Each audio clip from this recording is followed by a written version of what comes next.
অনেক সময় দেখা যায় তারা সাইফুন ভিতরের ইয়েটা আছে ওটা ভেঙে দেয় বাটিটা। এবং বিভিন্ন জায়গায় দেখা যায় তারা খোলা মাঠে ময়দানে ওপেন ডেফিকেশন যেখানে সেখানে মল ত্যাগ করে।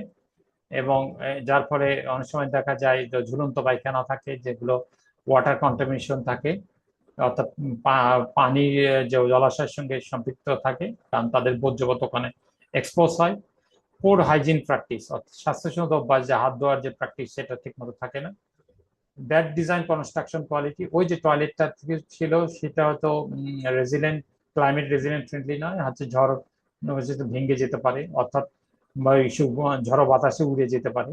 আর স্ট্রাকচারটা মেনটেন, নো রেগুলার মেনটেন্স, ঠিক মতো পরিষ্কার করা না, হারপিক বা বিভিন্ন ধরনের যেগুলো বিশেষ করে ভাইরাস ব্যাকটেরিয়াকে দূর করার জন্য যেগুলো ইউজ করা হয় টয়লেটের ক্ষেত্রে সেগুলো ইউজ করা হয় না।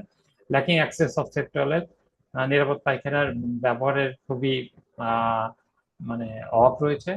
Insufficient provision of clean water, পরিষ্কার পানির পর্যাপ্ততা না, মানে পর্যাপ্ত পানি নাই, পরিষ্কার পানি, যার ফলেও তাদের রোগ পানিবিত রোগ শোক এগুলো দেখা যাচ্ছে। Lacking health and hygiene awareness, ওই যে স্বাস্থ্য বা হাইজিন প্রমোশন অ্যাপ্রোচ সচেতন না থাকার ফলেও অনেক কিছু ঘটনা ঘটছে।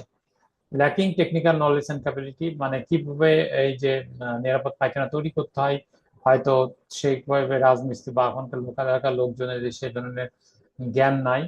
অনেক সময় স্যানিটেশনের ক্ষেত্রে তারা খাবার ক্রয় বা বিভিন্ন ধরনের প্রসাধনী সামগ্রী কেনার ক্ষেত্রে যেমন খরচ করে, কিন্তু স্যানিটেশন ক্ষেত্রে তারা সেই রকম ভাবে ইনভেস্ট করে না। আর যার ফলে স্যানিটারি টয়লেটটা তারা ইগনোর করে যায়। এবং এটা যে একটা গুরুত্বপূর্ণ যে বিভিন্ন ধরনের পানিবাহিত রোগ বিভিন্ন ধরনের অসুখ বিসুখ থেকে তারা বাঁচতে পারে, এই বিষয়ে তারা সচেতন নয়। তারা lacking ability to pay for sanitation, অর্থাৎ স্যানিটেশন যে দরকার, হ্যাঁ, স্বাস্থ্য পায়খানা সেখানে সমর্থ থাকলেও তারা আসলে অ্যাটেনশনটা সেই লেভেলে গভীর মনোযোগ দেয় না। ল্যাকিং স্পেস ফর টয়লেটটা কোথায় প্রতিস্থাপন করে সেই ধরনের জায়গার অভাব।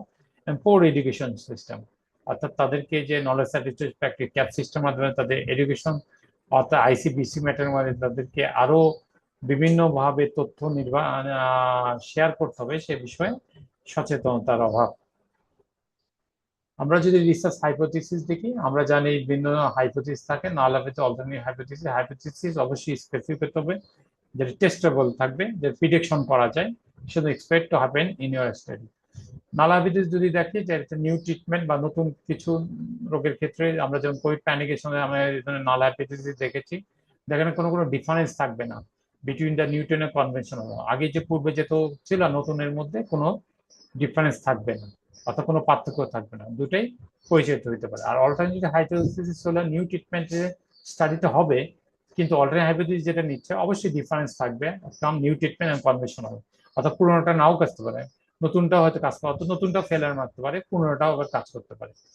তাই হাইপোথিসিস দুইটা সাইডেই চিন্তা করতে হয়, সেক্ষেত্রে অবশ্যই চিন্তা করতে হবে যে টু সাইডেড বা ওয়ান সাইড হাইপোথিসিস অর্থাৎ স্পেসিফিক যেন ডিরেকশন থাকে, যেন গ্রাজুয়ালি ইনক্রিজিং ইমপ্রুভমেন্ট হয়, এবং পাশাপাশি এই যে নিউ ট্রিটমেন্টের ক্ষেত্রে এটা কি আসলে স্বাস্থ্য ঝুঁকিতে করবে কিনা, হেলথ হ্যাজার্ড করবে কিনা, বিভিন্ন test trial, quasi test trial আপনারা জানেন এই ধরনের করতে হয় ক্লিনিক্যাল ট্রায়ালের মাধ্যমে।